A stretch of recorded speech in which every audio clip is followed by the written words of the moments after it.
Dunbeholden FC ended their 5-match winless run with a 4-2 win over Treasure Beach in the Ray and Nephew Jamaica Premier League, while Harbour gave up a late goal as they were held 2-2 by Montego United at the compound on Sunday. Here's Jermaine Brown with that story. Been a productive week for Harbour, who beat Caribbean champions Mount Pleasant FA on Thursday and on Sunday picked up a valuable point against leaders Montego United.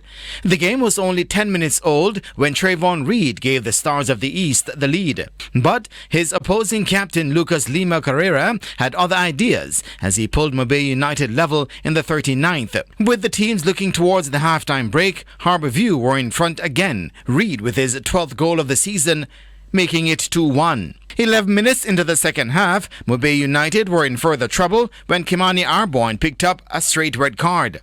However, Mobay, who haven't lost a game in 2026, were not about to give in, and Korea ensured that as he made it 2-2 with 8 minutes to play. Harbour came close to winning it at the death, but couldn't find the winner as the two shared the points.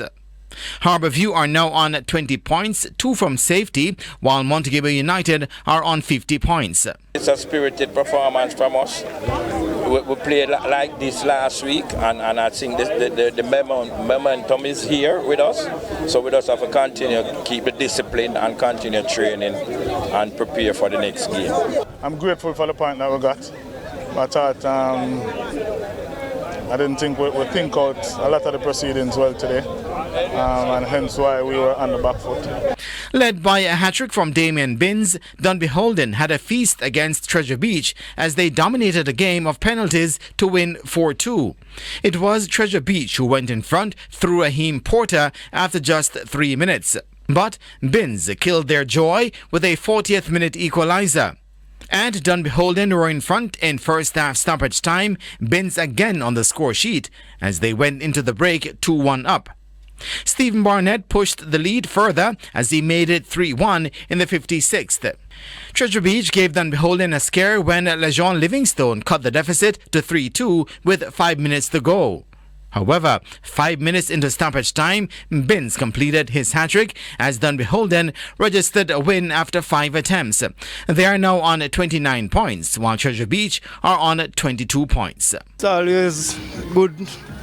It's a good feeling, you know, when you score, especially when your team win. And it's a thing that I always do. First time with a hat-trick penalty in a game, but I always score penalty. So it's a norm to me, but it's a good feeling. I think we started out a little bit slow. I think we weren't sticking to the objectives in the first maybe 10 or so minutes of the game, but eventually we get the groove in, give out a soft goal. I think that pushes us and motivates us, and we push forward, and because of pushing, especially in the attacking third, resulted in a penalty, and that changed the whole game. We scored in a couple of seconds or a couple of minutes. We had some great opportunity to improve that goal tally that we had, but unfortunately some penalties were called against us, so that's how it is. The competition continues on Monday with Racing United facing Chapelton Maroons in a 5 p.m. opener at the Anthony Spalding Sports Complex, while home team Arnett Gardens take on Spanish Town Police at 7:30.